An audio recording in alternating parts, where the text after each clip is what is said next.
Här kommer Karin Långström. Här kommer faktiskt hon. Fan, Tone. Karin Långström. Fan vad du håller på.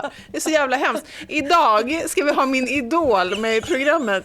Och du. Men jag har ju lovat att vi inte behöver ha kostymerna på oss när hon kommer. Jag tänker sen när hon är här. Hon kanske kommer titta på programmet sen. Ja, antagligen kommer hon göra det. Ja. Och då kommer hon se att du är världens starkaste tjej. Har en podd med en öl. Jag tänkte så här, det är ju jag som är ansvarig för kostymerna i programmet. Ja. Och jag tänkte att du är ju så, tjejer är bäst! Nej, det är jag. Och du är väl så, tjejer är bäst? Man kan ha tjejer är bäst. Och jag bara drömmer om att dricka öl. Ja, du drömmer. Nej, men det här är liksom mer att jag tycker det där är mer som förra året, att du fick ha på en så lite mer du bara fick något som du skulle dra på dig. Jag skulle ha så en tofs, fräknar, en jättekort klänning. Du bara liksom... Alltså hur sexig är den här? Men sexig. Vet du kontakta, anmäl mig till Dumpen då. Gör det, men jag tycker att du är galet sexig som gammal... världens starkaste tjej. Pippi Långstrump. Fy fan för dig. Jag känner att det är lite sexigt med strumporna. Nej, det är inte sexigt. Johan, kan du filma på strumporna? Ja, så jävla sexigt. Sluta. Glad Halloween. Sluta vara pedofil. Glad Halloween. Pedofil, öl. Men det passar ju så bra ihop. Pedofil och öl. Ja, eller? Ja. Ingen fördom i övrigt mot pedofiler. Eller öl. Men idag så ska vi ju ha Lea Ypi gäst i podden. Ja. Och det är ju din idol. Ja, det är min idol. Det är så kul, du har varit helt nipprig. Jag har varit så stissig. Nej, men det är så sjukt att jag sitter och pratar om henne nu. Jag kan inte riktigt, men jag måste bara försöka ta mig samman. Nu är det så. Nej, men hon Dignity, är ju Karin. Värdighet. Värdighet. Frihet, vad hände med den? Din frihet försvann. Nej, men hon är ju en politisk filosof och tänkare. Och hon skrev den här boken Fri, som många säkert har läst. Som du översatt till typ 37 språk. 1000 språk, ja. Som handlar om hennes uppväxt i Albanien under kommunismen. Och sen när nyliberalismen kommer. Och hur den också leder till en annan slags ofrihet. Ja. Och nu har hon skrivit en bok som heter på engelska Indignity och på svenska heter den Förödmjukelse. Förödmjukelse. Men vad handlar förödmjukelsen om då, Karin? Hennes förra bok handlade ju om det här som vi sa, att hon växte upp i Albanien och en viktig person under kommunismen och sen blev det nyliberalism. Men en viktig person i den boken är hennes farmor, för hennes farmor uppfostrade henne i stor utsträckning och är den personen som representerar så här, en hållning, hur man kan överleva som människa, behålla sin värdighet under förtryck. Och den förra boken, Fri, slutar med farmor som säger någonting sånt, om jag minns det hela rätt. Och den här boken börjar ju med att någon annan lägger upp en bild på Lea Ypis farmor på Facebook och skriver typ att hon var en fascistkramare. Ja. För att hon ler på en bild precis under... Och sitter i en så fancy italiensk skidort. Exakt, och då ser Lea Ypi den bilden och bestämmer sig för att själv söka upp den bilden i arkivet i Albanien. Och hon åker dit och varannat kapitel är liksom Lea som är i det här arkivet och varannat kapitel är en gestaltning av hennes farmors liv från det att hon föddes. Hon är väl en av sin generations viktigaste tänkare inom vänstern. Och en jättekänd filosof. Och det finns ju inte jättemånga sådana. Och en kvinna. Och en väldigt cool kvinna. Verkligen. Som ju är som du sa var 10 år yngre än mig. Jag bara, vad fan snackar du om? 2, hon är 10 år äldre än mig. Ja. Alltså det var den sjuk... Alltså, och... Jag tänker med henne som en så helt sjuk prodigy. Men det visar sig att hon är yngre än mig. Det var det jag tänkte.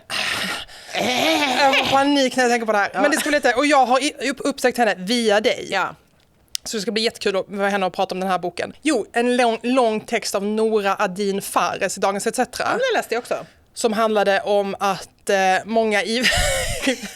många Palestinaaktivister och inom vänstern, att journalister upplever att de är extremt kritiska / fientliga. Och att det här har blivit samma trollsvansar som inom högern. Att det är liksom ett slags konspirationstänkande om media också. Exakt. Det var väl det hon skrev. Exakt. Och då tänkte jag faktiskt på det här avsnittet vi gjorde här om veckan. Där du sa att kvinnor var nya sverigedemokrater. Ja, att de är nyhetsundvikare. Och så ja, men precis. Men också att det var som att... Som gjorde med Irena Porsar. Exakt, med Irena Porsar. Och som, precis. Men att det här att... man kan säga att liksom legacy media eller... vad fan säger man på svenska? Gammelmedia. Gammelmedia har liksom försökt vinna tillbaka den här förlorade målgruppen som är liksom högerns män. Och när jag läste då Noras text som ju var väldigt kritisk mot det här, mot att vänstern och palestinaaktivister är så fientliga mot... En del av... En liten del är så fientliga. Du var så här, kanske är kvinnor den nya. Men då var jag så här, men gud, kanske så är vänstern den nya högern. För nu kommer... För nu kommer alla journalister vara så rädda för den vänstersvansen. Så nu kommer de börja anpassa hur de arbetar efter den svansen. Och det är kanske... det bästa av alla världar, tänker du? Nej, men jag vet inte ens om det är bästa av alla världar. Men jag menar, kanske demokratiskt problem. Kanske. Men jag menar som politisk strategi så verkar det ändå funka att skrämma livet ur en massa journalister. Ja, fast jag tror inte att det är en politisk strategi. Jag tror att det bottnar i den här kritiken eller den här medieföraktet för media eller konspirationstänkandet kring media. Det är ju inte så en strategi för att få media att ändra sig. Eller liksom, tror du inte? Nej, jag tror bara att folk inte... har förtroende för medier längre av olika skäl. Alltså jag menar inte att det är en konspirationsteori, men jag tror ändå det kan finnas ett medvetet vi vill att journalister ska se det på det här sättet istället och därför kontaktar vi dem. Jättemånga kontaktar dem till exempel. Ja, men precis, men det hon beskrev i sin text som vi länkar till, det är ju också att folk liksom helt förvanskade vad hon hade skrivit och liksom klippte ut och klippte ihop och gjorde det liksom till någonting helt oigenkännligt och också liksom misstolkade väldigt grovt. Då tänker jag att det är en sak med mediekritik där man är så här, varför skriver ni inte mer om kriget i Gaza eller vad det nu kan vara. Men det hon beskrev var ju också någonting helt annat som jag är liksom också kritisk till. Men alltså, som politisk strategi tycker jag att det verkar funka bra. Varför det? Därför att det rör ju på sig, det händer ju saker på grund av dem utifrån trycket. Vad är det som händer? Vad är till det som exempel, rör på sig? Ja, men om man tänker höger, hur många högerperspektiv, hur rädda till exempel public service är för att man ska verka för vänster. Du sa själv här om veckan när du var i Ivar Arpi typ, varför bjuder de aldrig in någon som är mer vänster än socialdemokrat? Det känns ändå som att det har ändå fått reella konsekvenser. Så att man skulle ju bara kunna tänka att det är en lyckad politisk strategi, och även om den kommer från vänster. Ja, men det är också så om man tittar på den delen då, om man tittar på public service till exempel, så är det ju en jättestor andel av så sverigedemokratiska väljare som inte alls lyssnar på eller tittar på public service längre, som har inget förtroende för dem. Och det är ju ett problem. Jag är väldigt kluven, ska jag säga, därför att jag tycker att det är viktigt med väldigt hård mediekritik från vänster, och den har varit frånvarande. Den har man lämnat till liksom högerpopulisterna. Och så har man liksom, som i alla andra sådana institutioner som har hamnat i ett så här ganska liksom stumt försvar av någonting som man kanske inte alltid tycker är så bra egentligen. Men samtidigt så är det ju ett problem om man överhuvudtaget inte tror på journalistiken som metod, tycker jag då som journalist. Jag jobbar ju med journalistik. Då är vi liksom... Ja, den platsen det kanske är dit vi är på väg, men det är ingen bra plats, det tror jag inte. Det ska bli så intressant att se vad journalistikens framtid är. Det ska bli intressant. Vad är det här? Det är någon jävla tjurrusning utanför. Ja, det är i alla fall 100 högljudda gubbar utanför studion som står i kö för att komma in och titta på Karins som tittar. För att dricka en öl. Med Karin Långström. Det var en intressant text. Det var jätteintressant. På det sättet, eftersom att den också identifierade att de tendenserna finns ju inte bara så på en högerkant. Det hade ju varit helt sjukt, utan det är liksom en del av... Men tror du journalister känner sig mer förrättade när den kommer från ett vänsterhåll?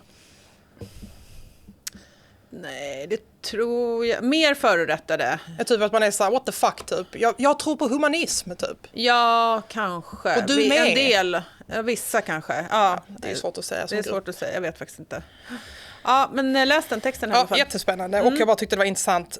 Eftersom du är sugen på öl. Eftersom jag är så sugen på öl. Och med tanke på att vi pratade om att det var så här, kommer mediehusen vilja plisa kvinnorna och därför förändra sin journalistik. Men när jag läste den här så var jag så, nej. Ja. De kommer så här försöka plisa jättearga vänsteraktivister. Och då kanske det... Jag vill bara säga, får jag säga en sak, Tone? Nej. För att en del lyssnar ju bara på den här podden. Ja. Och då kanske vi ska förklara lite att du är utklädd till en ölflaska. Ja. Och jag är utklädd till världens starkaste tjej. Till världens starkaste tjej! Och ni kan kolla på vårt Instagram, om ni vill se hur vi ser ut så och bara lyssna i podd, så kan ni kolla på Café Bambino. Men vadå, säger man inte på Instagram video på Spotify? Om man bara men det är många som lyssnar bara i en poddspelare. Jättemånga. Gud. Ja, vakna Sjunnesson. Okej. Ja. Men i alla fall, nu till Lea Ypi. Och vi är utklädda på grund av Halloween, inte för att Lea Ypi är här. Nej. Okej. Nej, men och nu till, vad skulle jag säga? Och jag vill också säga en gång om Lea Ypi. Ja. Hon är så cool och hon har skrivit en blurb till min bok. Ja, det har hon faktiskt. Så om ni vill veta vad hon skrev i Karins bok, köp Karins bok. Ja. Och sen så kommer vi ha ett litet eftersnack efter. Så lägg inte på när hon lägger på, utan stanna kvar så snackar vi igenom hur det gick. Ja. Okej, nu kör vi. Lea, we're so happy you're here. Super happy. Thank you. Yeah. Thanks for having me. And congratulations on your new book. And we're going to talk about it today, but also about other stuff, because we think you're so interesting and we're so happy that you're here. Thank you. It's a real pleasure to be here. And your book is called Förödmjukelse in Swedish, and it's out at Bonniers now. But it's so funny that you write so much about freedom as well, because this podcast started because I think me and Karin had a conflict. Because I'm obsessed with freedom and she's obsessed with truth. Okay. And she thought my quest for freedom was like liberal or something. Totally liberal. Maybe it is sometimes. Totally neoliberal. Sometimes. But then I heard you talking in a podcast that I listened to this morning, where the hosts were like, his idea of freedom was freedom from something. He didn't want to be contacted on email. That was like his idea of freedom. And you were like, no, freedom isn't negative for me. Freedom is the right to be involved. Exact. Freedom is the right to take responsibility. Yeah. Can't you just say something short about Who's this? right? Freedom. I'm definitely right, of course. Freedom or truth? Well, actually, I think they are connected. Yes, me too. Me too. So I hope you convince Karin that they are connected, and that so if you care about truth, you should care about freedom as well, and the other way around. And exactly, and the other way around. Yeah.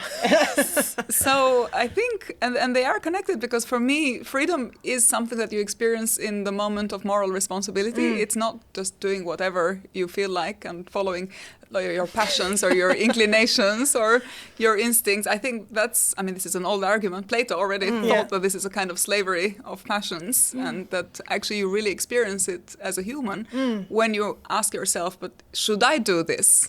This is what I feel like, but is it the right thing to do? And so in that sense, there is a question of authenticity, and truth to some extent comes into play as well, although in a very different way from maybe the truth of science. But there is definitely, I think, something about the truth of being human and what is distinctively human about being in this relation of moral responsibility to other humans. But it almost feels like in the pop culture, or like in the culture at large, that the left has lost the question about freedom. It feels more liberal or more almost belonging to the right now. Do you agree with that? I think it's actually, that's very unfortunate, because I think one of the raison d'etre of the left was to say that these liberal freedoms that emancipate and give us rights, and this call after the French Revolution for freedom and equality and brotherhood, one of the standard criticisms, including by Marx, was that this is only for the bourgeois, and that it's not for everyone, because it's not for people who don't have means and who don't have access to knowledge and who don't have the capacity to actually exercise these freedoms. So the idea was that I think the socialist tradition was supposed to be a complement, and actually the realization of the potential of freedom that you already have in the liberal tradition, but to which capitalism is somehow an obstacle. And I always say my favorite slogan about socialism is that it's liberalism minus capitalism. Yes. Good, because it holds on to this idea of freedom, but also says that, look, actually in capitalism you have such concentrations of power and money that it makes it very difficult for people to exercise this freedom and to take these responsibilities.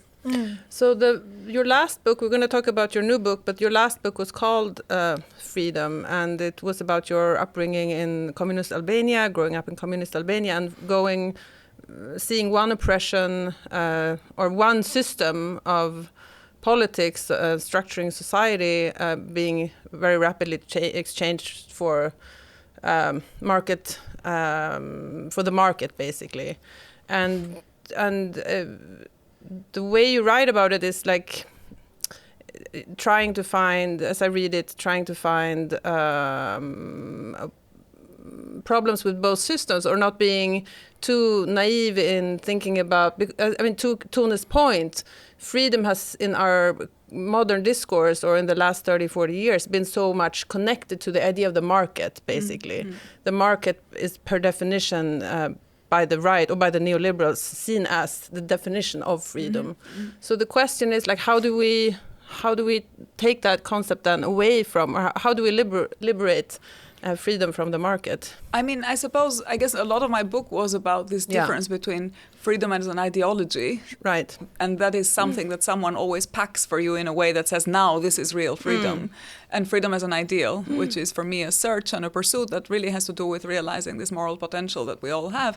And the rescuing of freedom from the market has to take the shape of showing all the things, all the oppression that the market also produces, not in a vertical way, so not like in a communist system where you have the party and the state that tells you don't do this, that prohibits manifestation or prohibits freedom of association or freedom of movement, but by the chain of complicity that somehow we're all part of when we're part of this structure that generates these huge asymmetries of wealth that then distort democracy, and with that also distort the capacity of people to realize their moral agency, and therefore the capacity of them to have this full, robust freedom, as opposed to this freedom to choose between, 15 brands of trousers. And that's presented to us as freedom, but actually it's just somehow this arbitrary choice between items that are all framed for you in a certain way. And I remember the first time I went to Greece with my grandmother. We just left, communist Albania. Communism was over. We didn't have any advertising in Albania. We only had slogans, long live the party, long live Enver Hoxha, and so on. And I was told, this is propaganda. This is the country. I finally discovered that this is a party oppressing its people. And then we were in Greece, and I remember we were on public buses, and there was advertising on the buses. And I said to my grandmother, "Oh, you see, they also have brainwashing here." Yeah. And you were right. And somehow this didn't register that this is another type of brainwashing, that someone is giving you choices framed in a certain way, and you ask yourself, well, is this really freedom? Is this the kind of thing that I would choose if I were fully autonomous? But I think you can, like, I was making fun a bit of the host that I talked about before, that said his idea was freedom from something, from social media or from email, he said. But I think it's also a picture for how limited our capacity to imagine what being free feels like is. Because I think I can myself get stuck in a very limited view of what being free is. It often has to do with, like, bodily autonomy. But it's harder. If you don't really exercise it, it's harder to imagine what freedom is, except being in the market and being very like, this is my body and this I should do what I want with it, because that's like the only gräns, the only border against almost the market that you feel in control of. So it's hard to get in your way of thinking. Although that's also now increasingly difficult when you think about the way in which you are constantly dependent on apps that weigh us or measure how many steps we take and what you do during the day, and the app knows where you've been and gives you choices based on where you've been. And so I think actually even this boundary separation of the body from other physical reality. So the person who it's important in your former book, your grandmother. I remember so strongly the ending of your last book, Free, because she represents the inherent like freedom and dignity that you still keep, or that you can't. I don't know. Almost, it's part of your humanity that she represents in this system of oppression that communist Albania was, and she. In your last book, insisted in the end, always insisted that she was free, even though she lived under all these very, very oppressive structures. And your new book is about your grandmother, and it's, as Tone said, called Indignity in in English. And what does that word mean to you, dignity and indignity? Yeah, so indignity for me really starts exactly where free left off. Yeah. So I'm really happy that you picked that up, because the project was a project of trying to understand and explain what does this freedom as moral agency look like in historical and political circumstances that seem to completely undermine that capacity. And I remember when I was presenting Free and talking about these different conceptions of freedom that were in Free, the one that was most puzzling for readers was this grandmother's conception of freedom, because everyone was like, but how can you say that you're free when you're obviously oppressed, when you're in prison, or when you're a slave, or this idea. And I was really keen to explore this idea, because I was convinced, like her, and in part also through my philosophical studies, that this conception of freedom is the one that is most productive and richest when you think about social critique and when you think about this difference between our capacity for moral agency on the one hand and the standpoint from which you criticize the institutions that frame those capacities, or just as we said, offer you an ideology that distorts it or that tells you, no, this is really what freedom is. So in a way, indignity, the title of the book is negative, because a lot of it is about the circumstances in which this dignity is tested. And it's dignity because my favorite philosopher, Immanuel Kant, says that this capacity that humans have for moral agency, this is what gives us dignity. So the free will, being able to determine itself autonomously, is exactly why we have dignity. And this is what we call dignity. And in German, it's Würde. I don't know what the Swedish word is for it. But värdighet. Yeah, so it's quite close. sort of similar.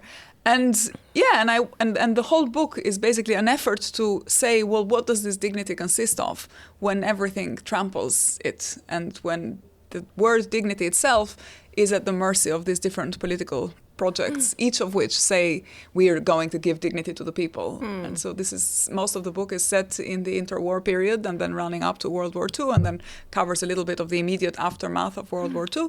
But this is a time where you have these different ideological projects, socialists, fascists, liberals, each of which are promising to give dignity to the people.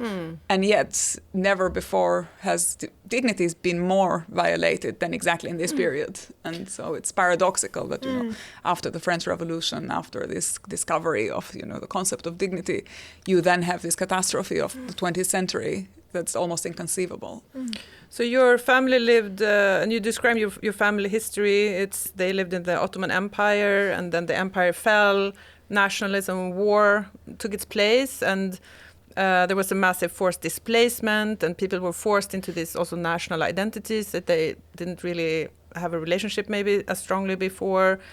And it's so interesting. Your grandmother, as a young girl, asks herself, who am I? Am I Greek? Am I Turkish? Am I Albanian? And she's like a victim of all these, as you say, forces, political forces, just rearranging her being and the world around her. And she's more an observer than an agent, maybe, in this tumultuous time. Yeah, and also I think, this is the time or victim then. Yeah, because I think in part because her sense of self, this is a time of crisis where nationality and the nationality principle in the Balkans and in post-imperial Europe is just emerging.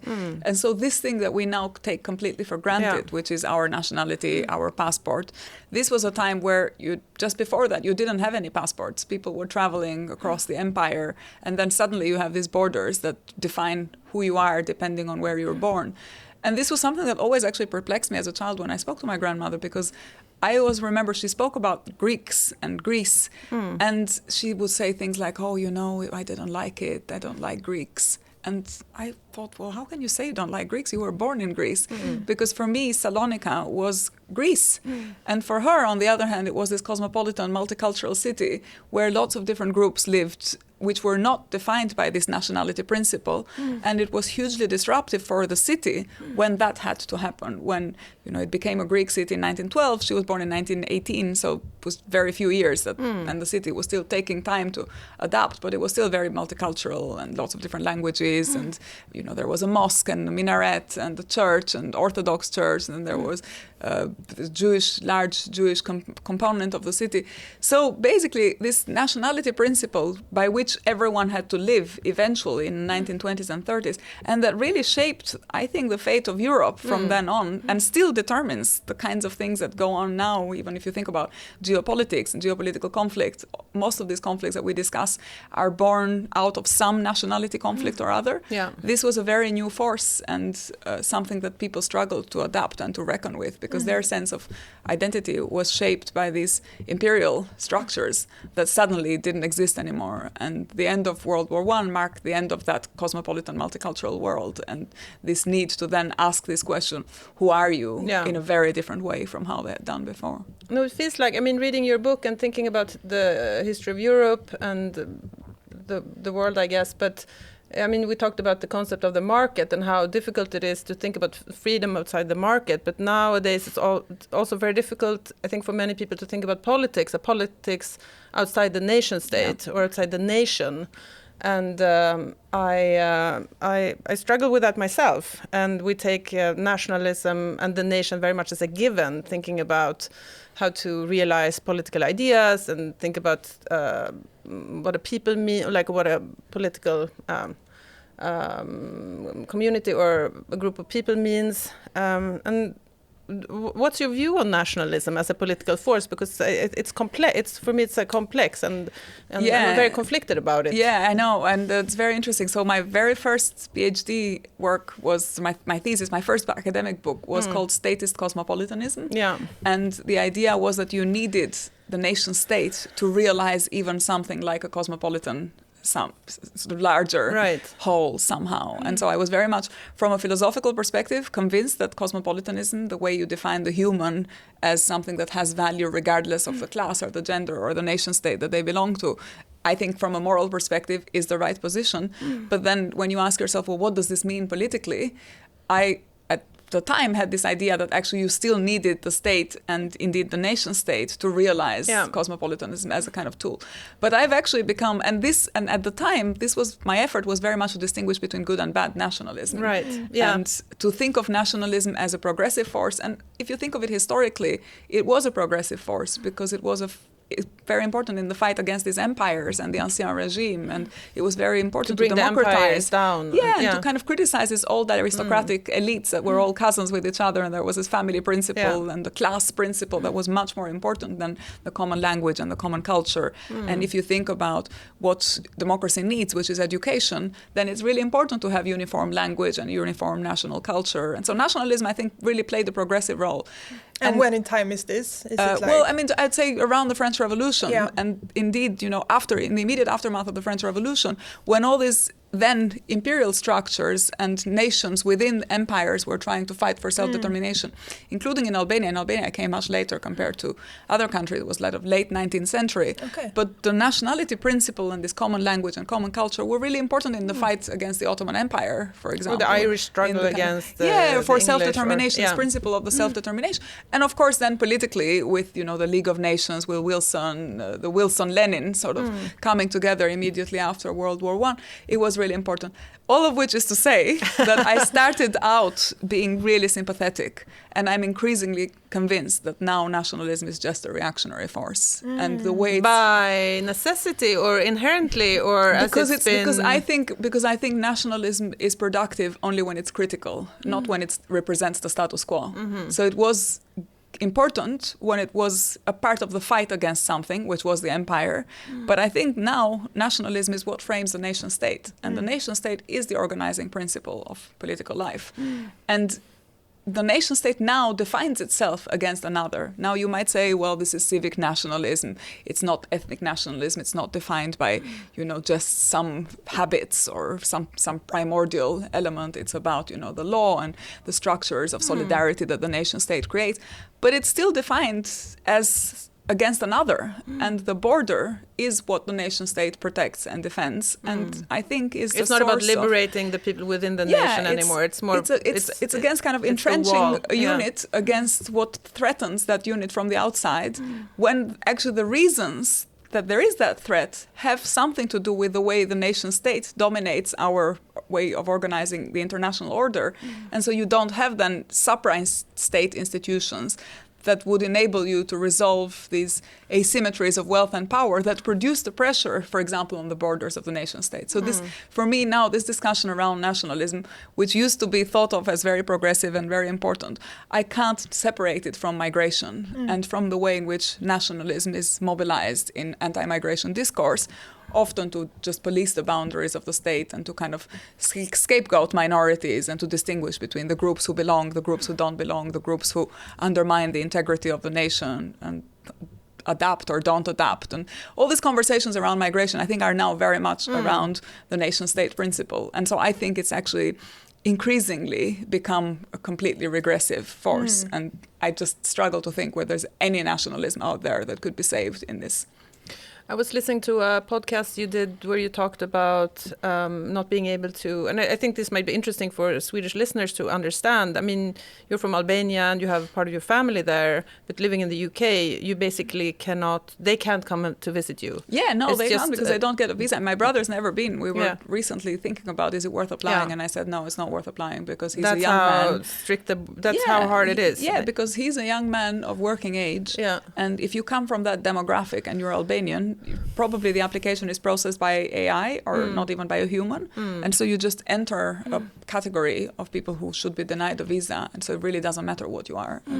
So I think, And that's you. I mean, that's you being in a privileged profession. Yeah, absolutely. And a high status job and blah, blah, blah. So that's not even like in that stratum of society can you bypass these rules. So it's just an interesting telling example, I think, of how strict everything is. And if you come from a vulnerable group, there's absolutely no chance. And then you ask yourself, why is there so much illegal immigration? Well, because if you don't have, if people of that category have no chance of getting visas, and sometimes, they have relatives, sometimes there are job opportunities, sometimes they need to flee from war or from conflicts, then it's not a surprise that then there is such pressure on borders when the state structures fail people so badly. So maybe going back to your grandmother story, so she, in the end, she ended up in Albania, and she spent most of her life raising her son by herself, and while her husband, your grandfather, was in prison for 15 years.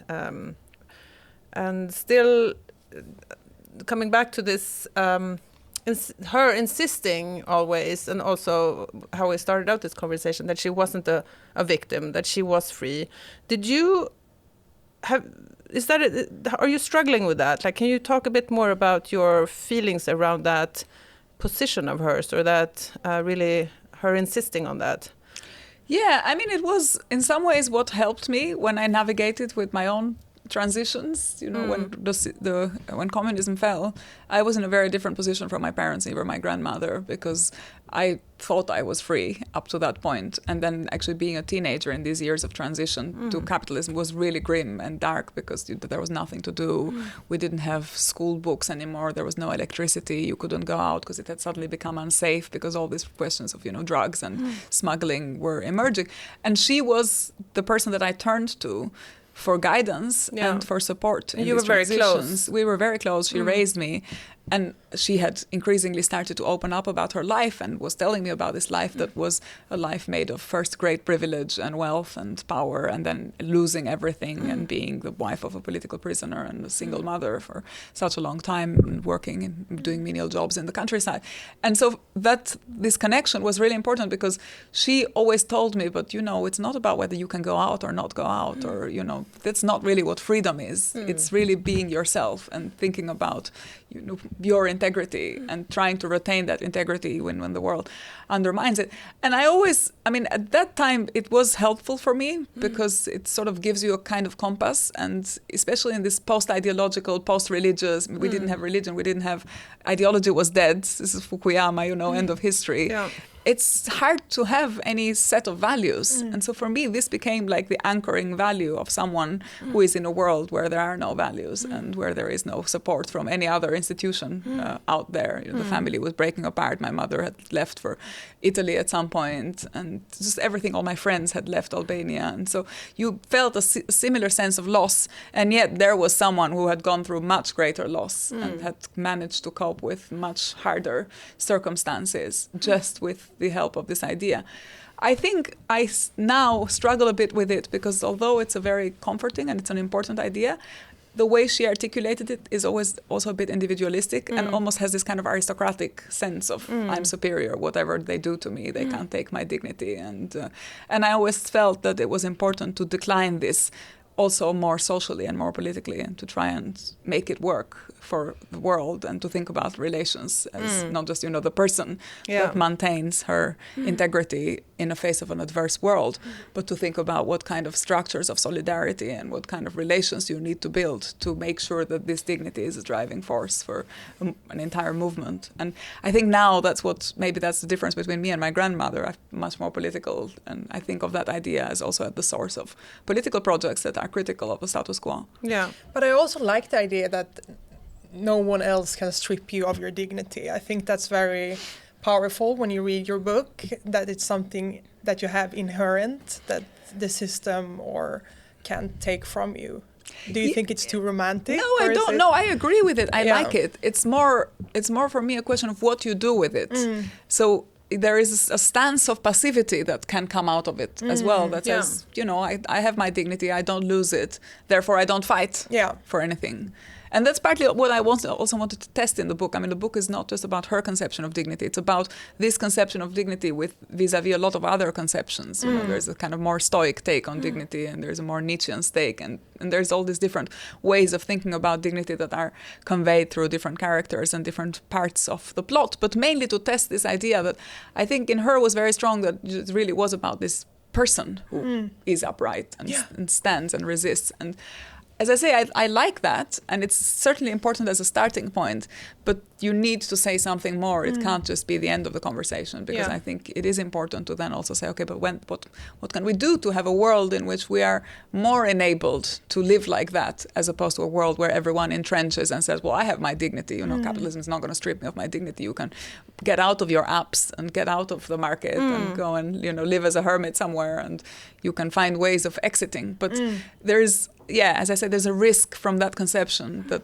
if you don't say a bit more, it becomes just an exit option, as opposed to, I think it's important to also think about solidarity and to think about relations. No, it's a difficult balance. I was thinking about Orwell, 1984, and how the protagonist believes that he will be able to keep his dignity in the system. But in the end, when physical torture, actual physical torture sets in, then he realizes actually there is a limit also to my inner dignity, and I am actually in the end prepared to give up everything. And as you say, I mean, there's this balance between, I mean, almost as you say, aristocratic or stoic idea of people being able to live dignified lives but there are also conditions. I mean, I would argue that there are conditions that actually strip people fundamentally, to their bone, of their dignity. And but then, But I think that's so hard because but it's much. Maybe the point is, I don't know, Lea, but maybe the point is also. As you say, I mean, the point is to build structures that really preserve people's dignity and enhance it, but also that it is actually harder than you think. I mean, the dignity the inner freedom is part of being human, and it takes a lot of force, a lot of violence, a lot of torture or what have you, or brainwashing to get to it. And it's much, much harder than one might think, which is a hopeful thought somehow. Yeah, well, exactly. I was going to say, I mean, for me, it's really the thought of resistance. So this is why I don't actually, in my book, it's the same thing. She's constantly trying to assert her dignity, and she's constantly also making tragic mistakes. And, these efforts to undermine it actually do get to her. And sometimes there is this guy who makes her an offer to leave Albania, who is a Nazi, and she rejects that offer in the name of protecting her dignity and, this idea that you don't collaborate and you don't side with the collaborators and you don't accept an offer from a Nazi. And yet her husband ends up in prison as a result of her not going. Yeah, for 15 years. So she then has to have the guilt of, you could have made a different decision. Right. And, maybe you saved your dignity in that moment, but then what about the dignity of your husband after? And so what about all these different relations? But on the other hand, I'm always reluctant to concede that, you can completely strip off. Because I think it's really important to resistance and to thinking about resilience in these circumstances, to think that yes, you can be under the rubble. I mean, you can be in a genocide, and you can be completely with this effort to constantly denigrate and undermine, and something stays that makes that struggle continue. Because if it goes completely, then its resistance becomes almost impossible, almost like as a thought it becomes impossible. Whereas I think if you hold on to this idea that what is fundamentally human is this capacity that we have to always actually think the right thing, even if it's really hard to do it, and that's who we are, then that carries us forward and also makes us work with others in a different way. And I think you're right, in a fundamentally more hopeful way. So just thinking about resistance, I just want to ask a question also about your grandfather, who's also an important person in the book, of course. And he was a democratic socialist who knew the Albanian later communist dictator Enver Hoxha when they were young. And still, when Hoxha came to power, your grandfather was thrown in prison and spent 15 years there. But and you have included some of his writing in the book, and about the danger of conformism, among other things.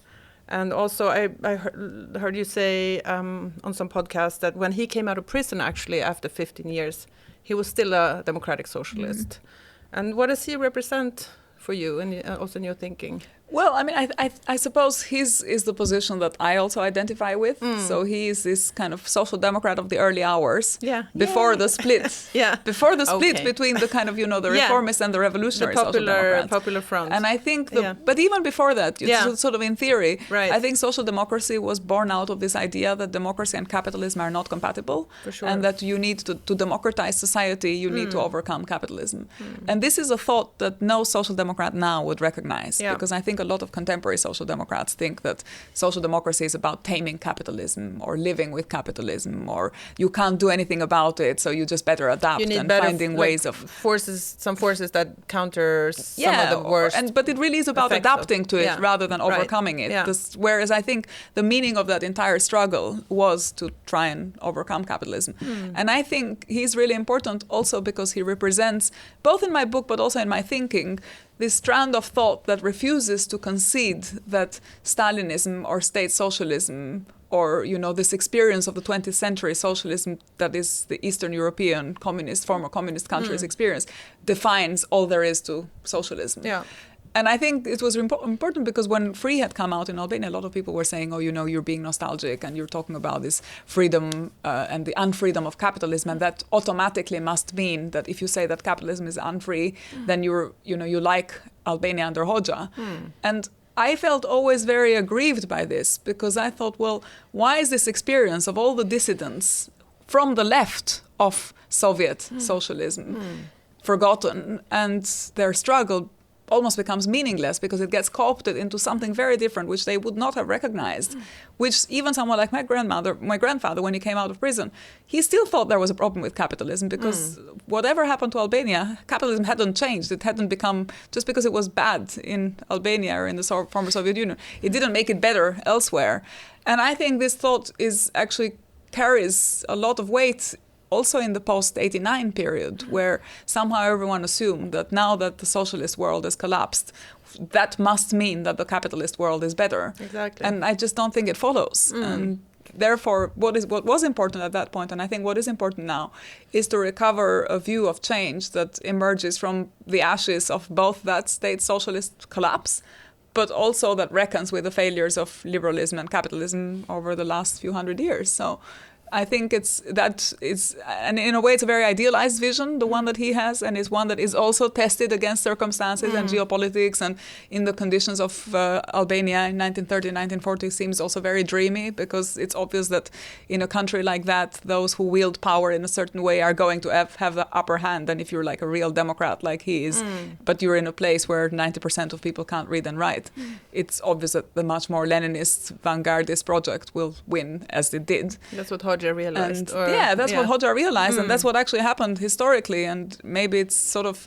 you can understand why it happened. But it's, I think, important not to bury with that whole project, which did its course, had its reasons for being there. No, I'm thinking also, all the dissidents in the former in the former Eastern Bloc, I mean, they weren't like, maybe a lot of them weren't asking for neoliberalism; they were asking for democracy, right? I mean, and that's not the same thing. No, exactly. And I think exactly. And I think this idea that what came out of 1989 was a desire for a market and more capitalist market, more neoliberal freedom, was just I don't know if it was willful misunderstanding or if it just came about, but certainly you could find forces at the time that were fighting, as you say, for democracy and that didn't mean fighting for capitalism. I'm so interested in your method as a writer, writing this book, because we talked a lot about your grandmother now, and she's someone for you, like as a person, as her granddaughter, but I mean also as a writer, you use her as a character to test these different ideas, and you said the word plot before, and it's like, it's definitely a plot in this.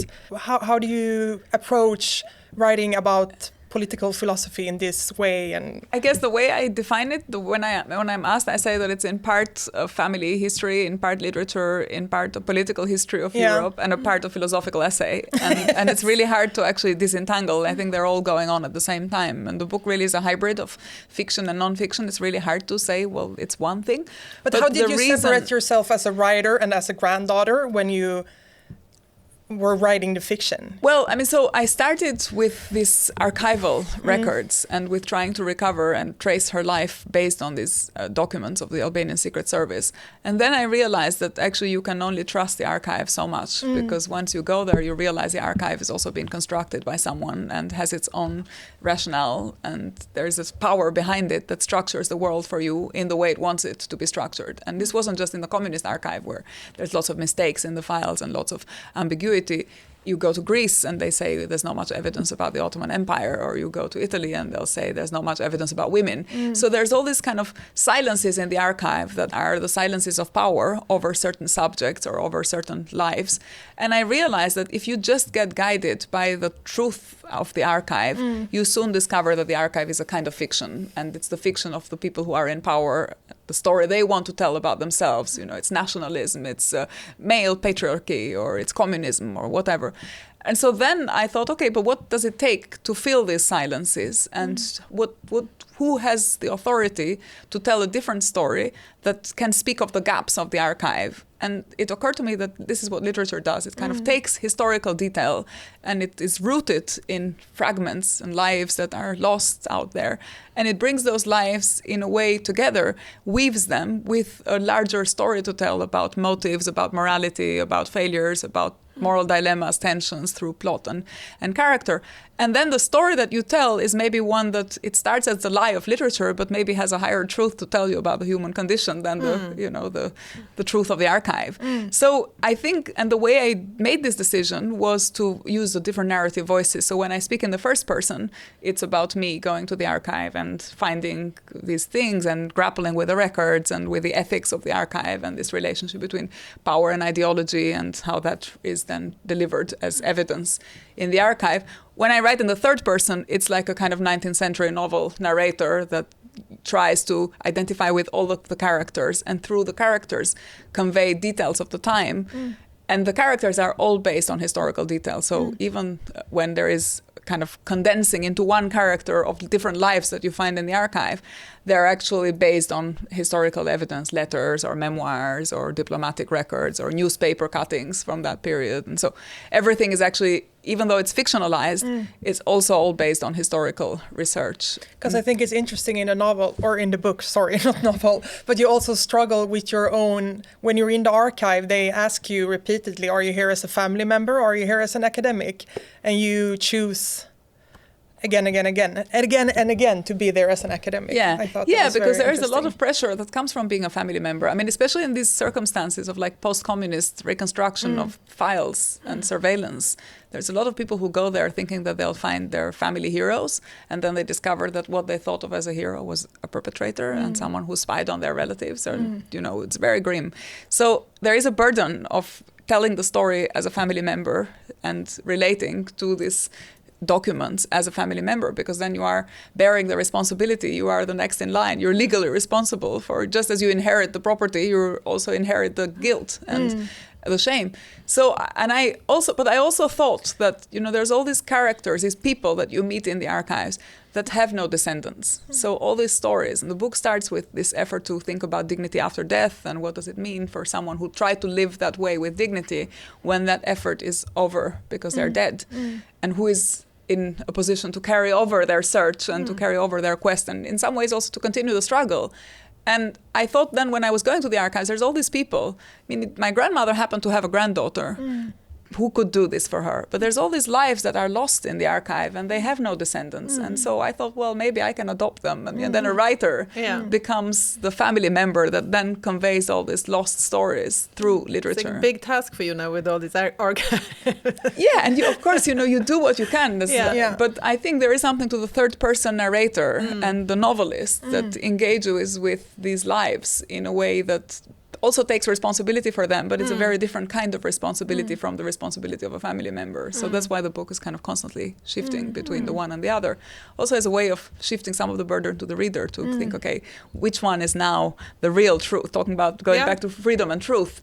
Which one is the real truth? Is this now the archive that's manipulated and that conveys the ideology and the propaganda of the time, where I thought I would find the truth and instead I find the lies of power? Or is it literature which I read as a lie and I know it's kind of confabulation and someone's made it up. But then on the other hand, it's all based on this effort to rescue the dignity of those dead people who are lost to history. And so is that really a lie, or is that a kind of higher moral truth maybe that you can get from there? Yeah, because it's interesting also, the book also almost starts with Facebook or something something emerging on social media. Yeah, but trying to strip your grandmother of her dignity. So, Yeah, because I think a lot of it is about legacy. And so then, of course, and we constantly do this. I mean, we have, especially when it comes to dead people, but also to all culture of the past, if there isn't a responsible way of engaging with culture, then all culture is at the mercy of trolls who can do whatever. And then you think, well, what is the meaning of all these struggles for truth and for dignity and for freedom that we have had in the past? If it all gets reduced to people saying whatever they like on social media and making up reality and just inventing stuff. And, what is the authentic standpoint from which you can fight and you can reconstruct and you can recover the past in a more meaningful way? How do you think about, this book is about your grandmother and her struggle for dignity in a very, very tumultuous time, historical time. When everything was rearranged and in the face of oppression. And now, again, we live in difficult times. And she was also living under surveillance, which we haven't talked about so much, but for many years, and that's what you're finding evidence of in the archives. And now we're living in a time of surveillance capitalism and of rising authoritarianism, really, I think, threatening our dignity as moral beings and as political beings. And how do you think about dignity in this time and freedom in this specific time? Well, what should we do? How to live our lives? Can you? I think it's. I think it's under threat for different reasons and from other forces. But I do think that, for example, surveillance under capitalism presents a kind of affront to dignity that at the core is not so different from this affront to dignity that surveillance under communism presented, where you don't have a spy that is following you and there is no person behind the whole thing. At least she was spied on by a peer. Well, that's what exactly. There was a kind of recognition. So exactly. this was it's like human to human. Yeah, there's a flawed, vulnerable human that does it for their own human reasons. Right. And here you have a completely anonymous, impersonal structure that just really does it just for making money. And in some ways, of course, it's not as dangerous because no one's going to put you to jail. Well, I say unless you then some employee goes and tries to find your social media evidence and discovers that you've been protesting, and then you lose your job, or which are not unheard of episodes recently. But the dynamic is more that surveillance capitalism is such that you still have this structure, and you could, just like in her case, you could go and tell the story of a life just based on these traces that we live online, and where the question of being treated as mere means and not as an end in yourself, which is this whole Kantian definition of, the categorical imperative, and living a moral life is about treating people as not just as means, but as ends in themselves. this is a fundamental principle that is distorted under surveillance capitalism. So this question of dignity, despite the recognition of dignity in all the human rights documents and in all the legal, I mean, the German constitution starts with the recognition of dignity. The United Nations now has made the human dignity part of the fundamental charter of human rights. And so on the surface, we live in a world where, of course, we have dignity, and of course it's recognized because it's part of the legal documents. On the other hand, I think this economic structure that we live under is also fundamentally undermining dignity and in some ways dehumanizing in a way in which it relates subjects to each other. Where do you see the resistance, or where do you see the countering forces to these very strong tendencies today, and how should one think about, I mean, we talk about that a lot on the podcast, how to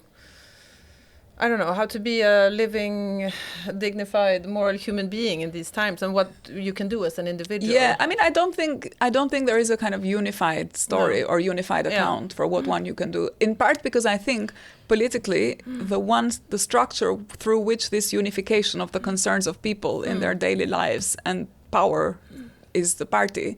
And most political parties these days have actually lost their capacity to also be those mechanisms through which you can bring together the concerns and the commitments of lots of different people. And they have just become elite structures, mostly dependent on capital for funding. They've all become part of these kind of cartels. And so this idea that the party has a civic mission that goes beyond their life as an electoral score making or electoral machine. So it's not enough to say just get involved in politics because maybe the politics is too flawed. Well, I mean, I think that type of party politics. I think it's all somehow has to be part of a process of searching and of questioning and asking. But in many ways, I think it is about pointing at the institutions that are lacking so that they can enable people to have these commitments and these convictions. Because I don't think, of course, you can say as a journalist or as an academic or as a writer, you do your share and, you try to raise consciousness or you create a podcast or you write a book or you try to channel certain commitments and to raise certain critical questions that will somehow help and help you play a part in society and help society engage with these questions. But I think if you don't have the political institutions through which all of this can come together in a meaningful way, it's kind of hard and all these efforts are lost. And I think this is maybe what I find what social democratic parties and what parties on the left and progressive movements really need to begin to get a grip on, which is to play a role that is larger than I need to make sure I win the next election and I kind of get some votes from the right by causing into their anti-migration rhetoric, because I think that is ultimately doomed to fail and they're just kind of chasing something that is going to be fatal for everyone, both them and us. I think that's we are in total agreement. Thank you so much for coming. Much. So Thank interesting you to hear you talk Thank about you. the book. Yeah. Thank you. Thanks for having me. Thank you. Jag är så sjukt besviken på att du inte ville ha på dig de här kläderna när Lea Ypi var här. Nu var det bara så. Men nästa år har du lovat att om vi har gäst nästa år. För det var en deal att jag gick med det här året. Vem är din stora idol? Säg någon. Men vad fan? Nej, säg någon som du säger, hjälp, tänk om jag fick prata med den. Jag kan inte komma på en enda. Vad coolt. Okay. Förlåt, jag har inga idoler. Jag tror inte på gudar och idoler. Okej. Det skulle vara med dig i så fall. Vad sa du? Det skulle vara med dig. Men vi får Lady Gaga nästa år. Tror du inte att jag vill komma i en Halloween-kostym då? Ja, men det är det som är det värsta. Då är det såklart att du vill ha en ölflaska på dig. Nej, då kommer jag vilja ha en ännu bättre. Ja.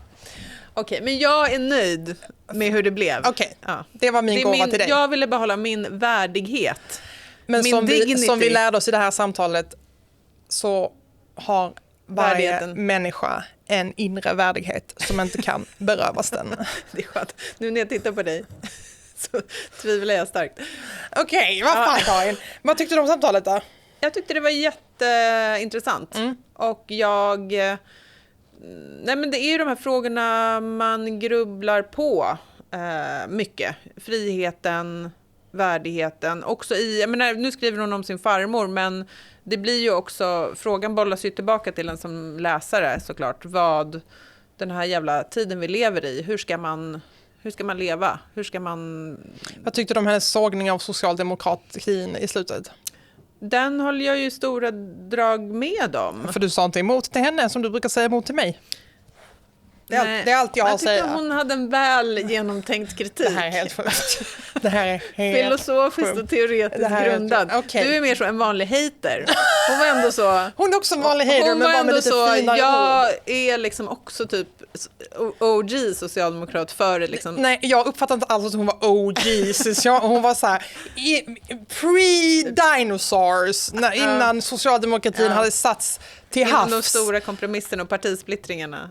Till och med innan det sa jag menar det. Ja. Här, nu försöker du göra om det här för falsk historieskrivning. Indignity. Ja, nej, men för mig är hon en viktig tänkare för att hon är väldigt stringent. Alltså, jag är ingen politisk filosof, hon är ju så kantexpert. Ja. Hon skriver ju som jag själv också är. Som du är. Så du och Lea Ypi Kant, världens stora Kant, Immanuel Kant-experter. Jag känner lite ibland när jag läser Kant.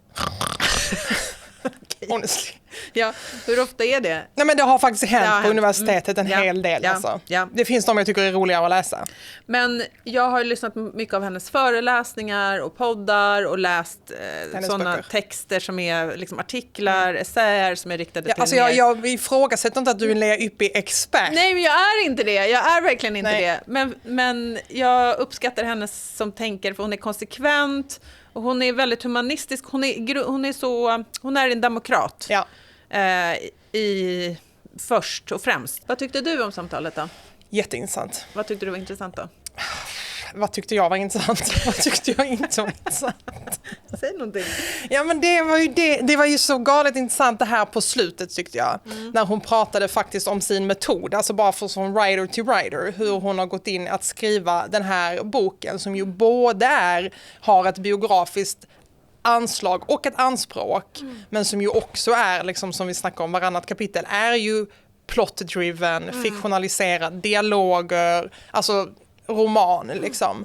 Och hur hon har gått in i det, för att hon säger typ att arkiven, precis som att fiktion kan vara lögnaktig eller litteratur kan vara lögnaktig, så insåg hon ju mer tid hon tillbringade i det här arkivet, så insåg hon att arkivet är också lögnaktigt. Ja. Och jag menar, inte ens bara fiktion, utan det också är med uppsåt. En lögnaktig struktur. Precis. En propagandastruktur. Ja. Precis.